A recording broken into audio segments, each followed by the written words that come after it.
As historians, you want to be thinking about evidence, making every effort to try to piece this all together.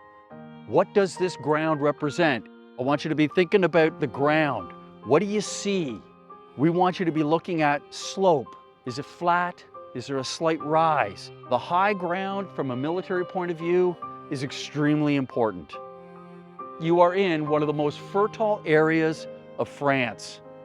You are also in one of the most industrialized areas in France. If you are an enemy and you're wanting to invade this country, this is absolutely critical to you.